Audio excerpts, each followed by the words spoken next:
皆さんこんにちは、ネストリングスです。今回はナイトランスが発売された時点での僕たちの大会用のガチデッキを使った 3on3 バトルをやっていきたいと思います。今回はつぶやきさん太郎と野水渡で対戦していきます。よよろしくお願いしろしくお願いしま。ますす。それではやっていきましょう。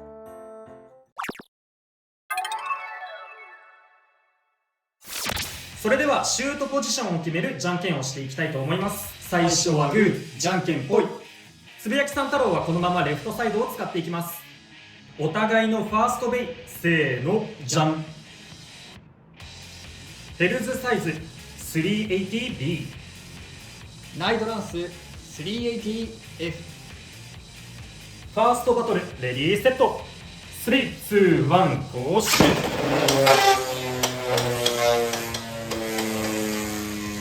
いやーうまいな、そっちに逃げんの。なかなかおー、あぶねさあ一撃は食らえたが、ちょっともう風船の上ー。よし、オーバーフィニッシュ。ヘルズサイズに2ポイント。いやーまあ今のはしょうがない。これで負けるのはみんな負けるんだ。いや、今でもスピンで勝つと思ったら、オうんーバーやったのでかいな。これずるくない？こっちの方シュートポジションがな。お互いのセカンドベイ、せーの、じゃん。ドランソード 360F。 ドランソード 360HN。 セカンドバトルレディーセット。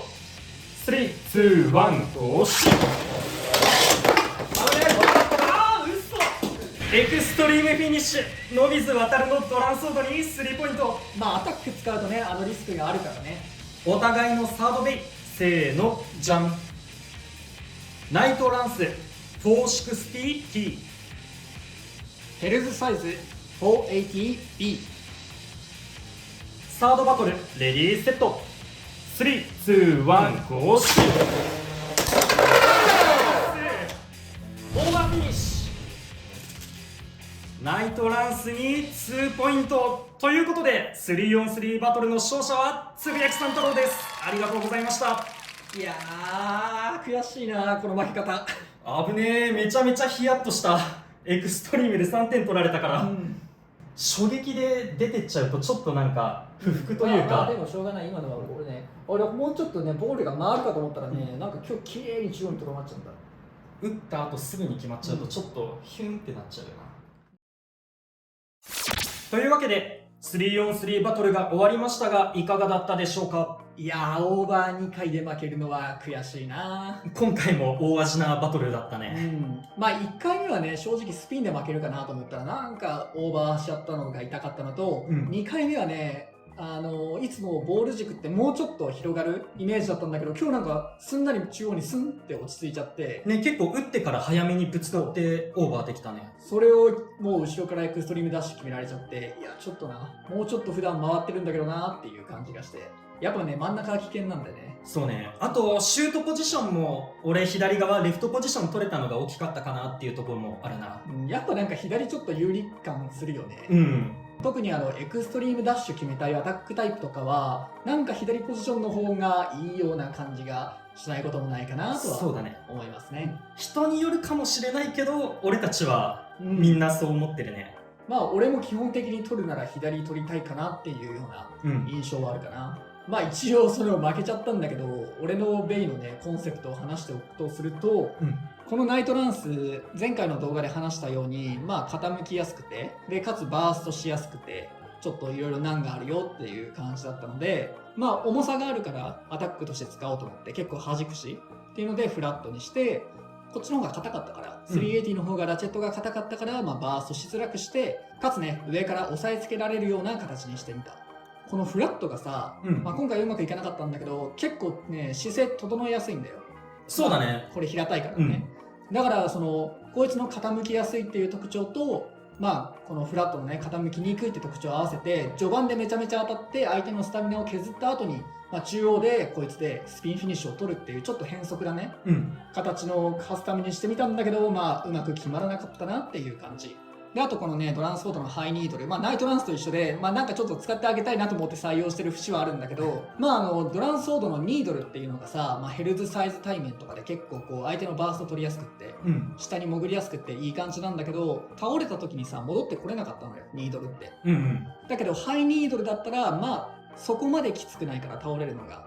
だから、こうしておくことでヘルズサイズ対策になるかなと思って入れてみました。結構ね、相手がね、ヘルズサイズか、あとはナイトランスみたいなバーストしやすいベイじゃないといけないんだけど、今回みたいにアタックタイプもうまく攻撃かわせればね、今回はエクストリームだったけど、スピンフィニッシュも取ることが多分できると思うので、そこまで悪くないかなっていう感じの一体です。そうだね、ハイニードルとニードルで高さだけじゃなくて軸先の形状もちょっと違うんだよね。そうなんだよね。これよーく見てみると、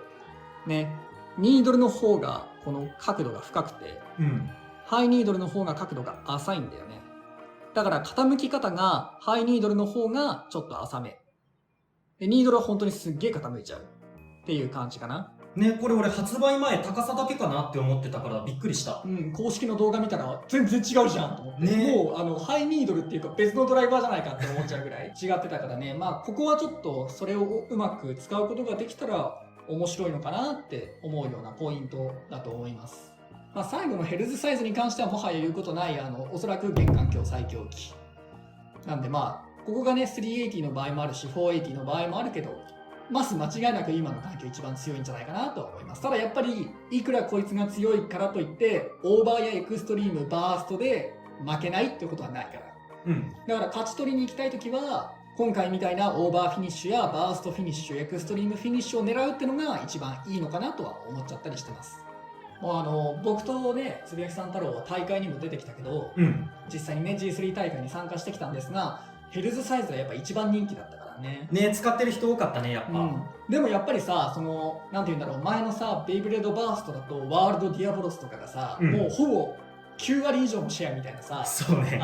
環境だったじゃん。ダイナマイトか、ワールドかみたいな、とは違ってさ、実際こう参加させてもらった大会やネットとかで調べた大会とかもさ、ドランソード使ってる人とかさいたね、ナイトシールド使ってる人もいて、特にドランソードを、ヘルズサイズメタみたいな使い方してる人が結構多いなと思って、ニードルとかね、ボールを使ってもうヘルズサイズをバーストさせに行くみたいな、あるいはオーバー取りに行くみたいなね、いう場合も結構あったんで、やっぱりね、バランスとしてはそこまで悪くない。そうね。負けた側はね、結構厳しい。ね、今回の俺もそうだけど、ちょっと、って不服っぽい感じはするんだけど、でもね、ちゃんとその相手の戦術通りに負けてるわけだからさ、この負けはしょうがない負けかなとは思う。1戦目みたいなわけのわからんオーバーは、ちょっと、やっぱモヤモヤするけどね。そうね、あれスピンで勝つと思ったもんな。だってあれスピンだったらまだ俺試合終わってないから。そうね。もう一戦あるから。いや、そこはちょっともやっとしちゃったかなとは思うけど、でも、最強に勝つ手段があるっていうのはいいことなのかなと思いますね。それこそ強い人ってさ、めちゃめちゃ調整するからさ、スタミナ勝負するの結構厳しいじゃん。だからそういう人相手はあえてね、アタックタイプとかを使ってもうぶっ壊しに行くというか、数少ない勝ちを取りに行くみたいな戦い方しても僕は全然ありかなと思います。もうちょっと相手の人はね、ってなるかもしれないですけどそれもね、戦術の一つなんで全然ありかなと思います。今回つぶやきさん太郎が使った 3on3 デッキのファーストベイはヘルズサイズ 380D。これカスタマイズデッキのデフォルトではあるんだけど、これデフォルトでもめちゃくちゃ強い。いや、本当にそうなんだよ。そいつもうそれで完成してるまである。そう、ボール軸だから自分からエクストリームダッシュを決めに行くみたいな動きはしないんだけど、真ん中でちょこっと動くから相手のエクストリームダッシュ、初撃のでっかい一撃を避けやすいっていうのもあるし、あとぶつかったとしても結構こいつ吹っ飛ばされにくいところがあるなって感じてて、逆にカウンターで相手を吹っ飛ばしたりもできるからすごい強いなって思ってます。持久力も高いしね。本当にその弱点みたいなところがあるとしたら、さっき言った通りちょっと引っかかりやすいから自分も飛びやすいってところと、あとバーストはね、さすがにしちゃうときはしちゃうっていうのが厳しいところかなぐらいで。ただその攻撃力と持久力の両立が本当に強い。さっきの試合みたいにスピンで決まるかなって思っても、いい一撃が途中で入って相手をオーバーさせたり、そういう攻撃力もしっかり持ってて、なおかつボール軸だから持久力もある。本当にこれは強いカスタマイズだと思ってます。そして2機目がドランソード 360F。こちらもデフォルトです。正直ね、ちょっとベイブレード X はデフォルトの構成がすごいよくできてて、こいつもドランソードのアタックの良さがめちゃめちゃ活かせるから、このデフォルトも気に入って使ってます。ちょっと今回はね、自滅でエクストリームフィニッシュ決まっちゃったんだけど、勢い自体はすごい出てたので、あれが相手に当たってたら、逆にこっちが勝つことができてたかもしれないなっていうぐらい、すごい勢いの出るフラットビットも気に入ってます。なんていうかさ、その元のカスタマイズがいいっていうか、結構コンセプト通りな改造してくれるんだよね、もともと。そうね、うん。アタックはちゃんとアタックだし、みたいな。ディフェンスは真ん中で居座るディフェンスだし、みたいな感じで。まあ、まだ発売のラインナップが少ないっていうのもあるかもしれないんだけど、そういう、その、なんていうんだろう、元のベイブレードの性能通りのビットとかラチェットを組んでくれてるから、本当にね、デフォでもだいぶできる。かなっていう感じがする。3on3 デッキセットのヘルズサイズとドランソード買って、あとはその残ったウィザードアローとナイトシールドをちょっと改造すればもうそれで大会用デッキできちゃうじゃんみたいなね。ほんとそう。だから本当に始めやすさで言えば結構始めやすいのかなとも思う。ドランソードもね、スターター買えばランチャーも手に入るし、かなり始めやすくて、俺はそこもね、結構好印象だなと思います。と最後、サードベイがナイトランス 460T。これ T のビットも結構気に入ってて、気に入ってるビットばっかになっちゃうんだけど、この T のビット、今、ボール軸がすごい強いみたいになってるんだけど、この T のビットはボール軸にも勝てる可能性秘めてるなって俺は思ってて、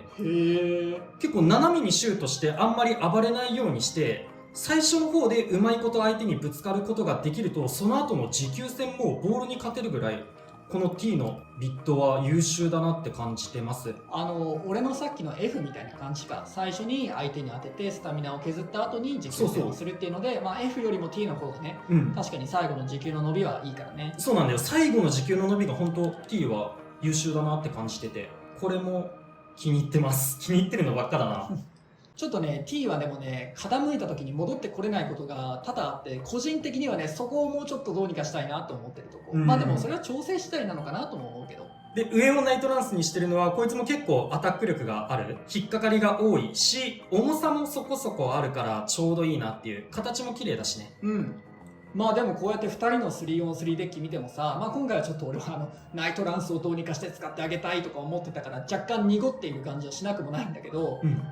ヘルズサイズの B を除いてさ、結構個性出るなと思って。そうだね。その使ってるパーツ自体はね、近いんだけど、ドランソードとナイトランスでアタック軸とアタック軸じゃないかみたいな感じでだいぶ近いんだけど、コンセプトもね、近くはあるんだけど、でも改造がだいぶ変わってくるから、その辺もね、やっぱりその自分のお気に入りの改造とかね、見つけるのも面白いかなと思いますし、僕大会の決勝とかまでずっと見てたんですけど、あんだけヘルズサイズ B が強いって言われてるのに 3on3 になったらヘルズサイズ B 使ってない人とかもいて、